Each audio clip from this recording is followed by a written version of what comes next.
bagong paraan para sa pagbayad ng ating SSS contribution this 2025. Mas mabilis, mas madali, hassle-free. Halina't samahan nyo ako kung papaano ba ito.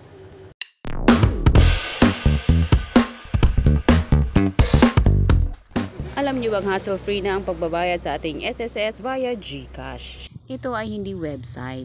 Mag-download lamang tayo ng My SSS app. Pagkatapos mag-download, itap lang itong My SSS app at mag-login. Kung ano ang username at password nyo sa website, ganun din dito. Reminder lang na ang ating password ay nag-e-expire. So, kailangan bibisitahin natin to ng madalas. Yung total contribution ko dito is 90 pa lang. Then, ang babayaran ko dito is yung last quarter ng last year. So, yung buwan ng October, November, December. Ang deadline kasi ng payment is January 31, 2025.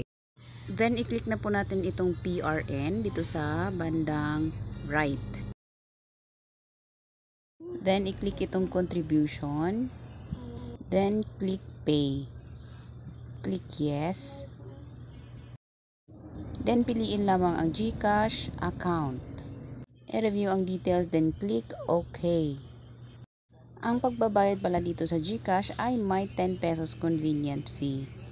Then dito piliin ulit yung GCash na logo. Pag-processing ng ating payments, so kailangan nating mag-login sa ating mga GCash. Tapos i-fill in lamang ang 6-digit authentication code. Then click next and then log in with GCash. Click the next button and then click yung button sa baba, yung pay 1696. Yan. Then, ayan na. Magja-generate na yan ng resibo. So, yan na yung transaction. May reference number na sa baba. Pag i-click natin yung proceed, so ito na yung history o yung details ng ating binayaran. So, dito sa ating SSS app dashboard, so nakita natin dito na 93 na from 90 total contribution. I-check natin dito sa ating contribution kung posted na ba siya. So, ayan, select year 2024. So, ayan, posted na siya October, November, December. So, mabilis lang, posted agad. Yan lamang for this video. Thank you so much for watching and please consider to subscribe.